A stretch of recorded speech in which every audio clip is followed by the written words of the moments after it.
Ben, eu son académico, eu son universitario, tanto seguramente os preguntades que falo que universitario nesta xarla, vale, a nivel, digamos, de nivel local. Bueno, seguramente a transparencia para vos pode ser considerada incluso un custo importante, de alguna forma unha especie de como de rémora. Sin embargo, eu considero que é unha oportunidade moi fundamental para intentar, sobre todo, digamos, a cara ao cidadano, dar información fundamental para o Concello. Por lo tanto, desde a UBS de Vigo, tamén a Xunta de Galicia e tamén a CEGAM, temos un convenio fai destes 2 anos para implementar un modelo de transparencia local, neste caso, pois, a con 3 patas. Fundamentalmente, un dos produtos, neste caso, do convenio, foi, digamos, unha pequena guía, baseada, neste caso, para orientar os concellos sobre a transparencia local a nivel municipal. Nesta guía colaboraron, por suposto, a Xunta de Galicia, a CEGAM e tamén a local, neste caso, a miña compañeira, Concepción Campos Acuña, que un papel fundamental, de feito, debería estar aquí ela, non eu, nesta mesa, por tanto, bueno, un pouco, que vexades un proxecto interdisciplinar, Universidade, CEGAM e tamén Xunta de Galicia. Bien, dito isto, a guía de transparencia, de alguna forma intenta, pois, servir de utilidade para que os concellos, de alguna forma, tengan unha ferramenta aplicada para saber que colocar, que non colocar, que analizar e, sobre todo, aproveitar, neste caso, o Portal de Transparencia Local de Galicia. É unha guía moi didáctica, de feito, hai incluso pequenos comentarios na guía, hai, por exemplo, incluso, digamos, pequenos debuxos, incluso globos, a modo de exemplo, para un pouco intentades, digamos, utilizala de maneira moi didáctica e, sobre todo, moi cercana, moi preto, neste caso, aos concellos. Por lo tanto, a nivel moi xeral, a nivel moi básico, sobre todo, esta guía ten unha función moi importante. É delimitar que información debe ser publicada, en segundo lugar, como debe ser publicada, e, finalmente, a periodicidade, fundamentalmente, para saber a publicación da mesma. Bien, esta guía é útil por 2 motivos. Por un lado, é útil para vos, é útil tamén para a Xunta de Galicia, lóxicamente, é útil para, digamos, o cidadano. Por lo tanto, o cidadano, neste caso, pode utilizar incluso a guía como referencia para saber ata que punto pode ter información directa ao Concello directamente en cada momento. Por tanto, é unha base, neste caso, moi importante para todos nós.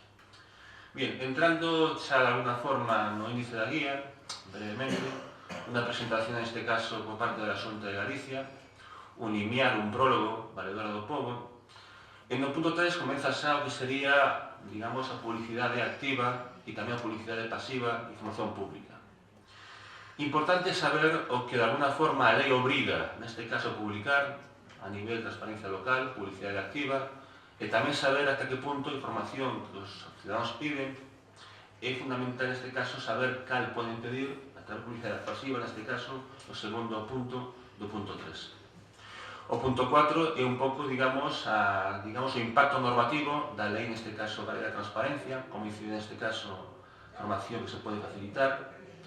No punto 5, fundamental neste caso, publicidade activa, que publicar e tamén como publicar. No punto 6, algo tamén moi importante, o dereito de información, neste caso, información pública. No punto 7, sobre todo, intentar darle, digamos, certa importancia ao chamado goberno aberto. Os cidadáns cada vez se involucran máis a nivel local, por lo tanto, fundamental neste caso, vale, facerles partícipes, facer, digamos, de alguna forma parte deste proxecto de transparencia a nivel municipal. No punto 8, neste caso, como economista, eu este punto valoro moitísimo, é un control, avaliación e seguimento das políticas públicas, hasta que punto están ben diseñadas, melloras, incluso limitacións a nivel aplicado. No punto 9, recomendacións prácticas para a implementación da transparencia. E no punto 10, novamente, incidimos no que sería o goberno aberto, o goberno, digamos, de cada ciudadanía. E tamén, como comentou antes Natalia, un amplio que eu anexo, é repositorio documental, incluso a nivel doctrinal, para utilizar como referencia de cara á transparencia a nivel local.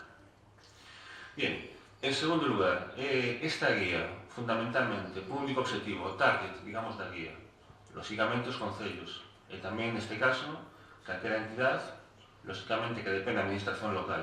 Por exemplo, neste caso, a mellor, unha fundación, unha entidade pública, por tanto, un abano de posibilidades, tanto que sería o primeiro nivel, os concellos, como o segundo nivel. Tamén, neste caso, repito, nosa idea, a ciudadanía. é moi importante que a ciudadanía sepa que pode pedir e que pode, digamos, consultar a nivel da transparencia local para o caso de Galicia. Lóxicamente, a ciudadanía informada, a ciudadanía contenta, por lo tanto, todo isto supón de alguna forma que a ciudadanía pode exercitar os seus dereitos de maneira completa. E, lóxicamente, que participe.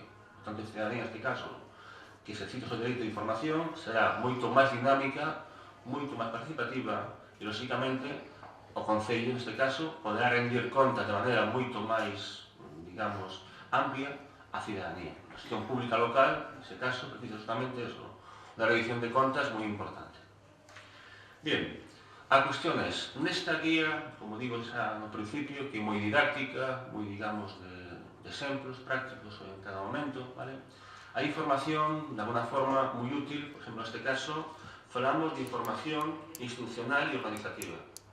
A modo de exemplo, por exemplo, neste caso, habería información, por exemplo, sobre o goberno municipal, o alcalde ou alcaldesa, concelleiros, incluso grupos municipais, funcións, e, por tanto, unha información moi completa neste primer bloque.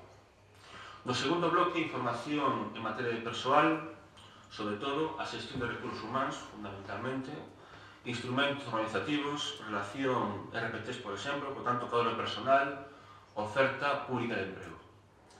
No punto terceiro, información orzamentaria, rendición de contas fiscal e patrimonial, por exemplo, neste caso, habería sección económica financeira do Concello, vale? Orzamentos, liquidacións, por exemplo, contas, información local, patrimonial. No punto 4, información normativa e da relevancia xurídica, neste caso, por exemplo, habería, lóxicamente, calquer tipo de normativa que exixa a legislación vixente de cada ciudadanía, por exemplo, bancos municipais, tamén, por exemplo, ordenanzas fiscais, sobre todo para intentar unha participación máis activa, neste caso, das persoas do Concello. E, finalmente, tamén moi importante, en materia de contratos. Por exemplo, neste caso, información contractual, que a lei de contratos obriga, neste caso, os concellos, a publicarla de forma continuada. Tamén se pode ver, de alguna forma, a continuación, o que sería información sobre subvencións, por exemplo, convenios. Por tanto, neste caso, convenios suscritos, subvencións concedidas, e, lógicamente, e comida de xestión, neste caso, a nivel local. Tamén cumpre, neste caso, señalar tamén o tema do urbanismo e medio ambiente, lógicamente, planificación, procedimento de servicios, e, repito novamente, participación ciudadana é moi importante, e justamente para conseguir, para cumplir, neste caso, un bo goberno local, que é fundamental neste comportamento das administracións públicas a nivel local. Bien, tamén a modo de resumen, moi brevemente, esta guía local ten tamén un conxunto de criterios para aceitar a información, por exemplo, a nivel temporal, é dicir, de alguna forma indica a necesidade de que a información se este permanente actualizada, neste caso, no portal de transparencia. Tamén, por exemplo, incluso analiza, neste caso, a guía, vale? O tipo de información como debe ajustarse a normativa de seguridade e tamén de interoperabilidade. Tamén, por exemplo, neste caso, a guía indica tamén os formatos disponibles, os formatos posibles para presentar esta información. É moi importante. A información ten que estar, é lógico, pero fundamentalmente que este tamén como accesible. Por tanto, criterio de accesibilidade, fundamentalmente neste caso, para dar información completa ao cidadán do que aparece no portal de transparencia. E tamén, lógicamente, hai que establecer algún tipo de límites para evitar, de alguna forma, a información que non proceda. Por tanto, o último apartado, a aplicación de límites, o que sería a información pública. Bien, lógicamente, esta guía ten información bastante, digamos, amplia. En sentido, a guía, neste caso, permite delimitar as condicións que o cidadán pode ter dereito á información. Por exemplo, analiza de alguna forma o conceito de información, a información pública, lógicamente, a posible colisión ou posible conflicto entre a petición de información e a información realmente que se pode dar.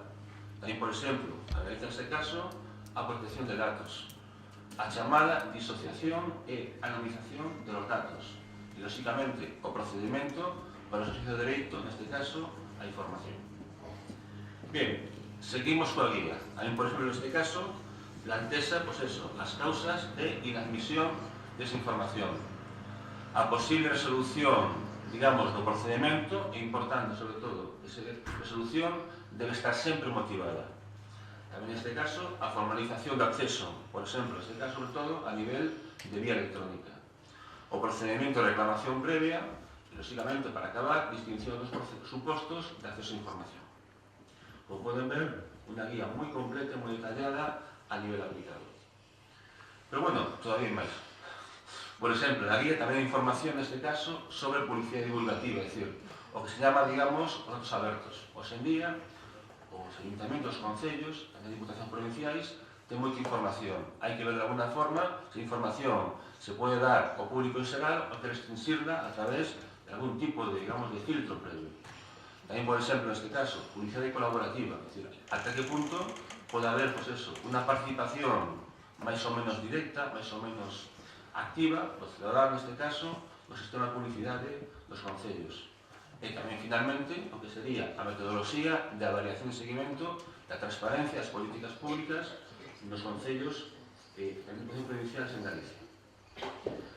Es máis, tamén incluímos na guía o que sería, de alguna forma, pequenas, a modo de exemplo, pequenos, digamos, exemplos, vale, sobre ordenanzas tipos. Unha forma tamén para ter esa información a modo de referencia, pois que utilizar para os escritos, por exemplo.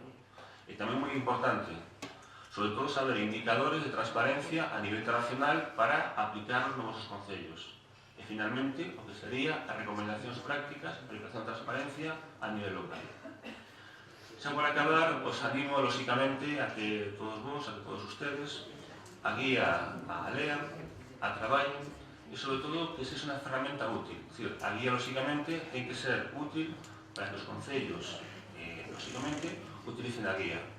Dense conta que a transparencia ben entendida e suponese que o cidadán, lógicamente, estará moito máis acorde coa xestión pública e, polo tanto, é tanto bo para os concellos como para a Xunta de Galicia ou incluso para os cidadáns. Por a miña parte, en plan resumido, tamén polo tema do tempo, nada máis. Muchísimas gracias.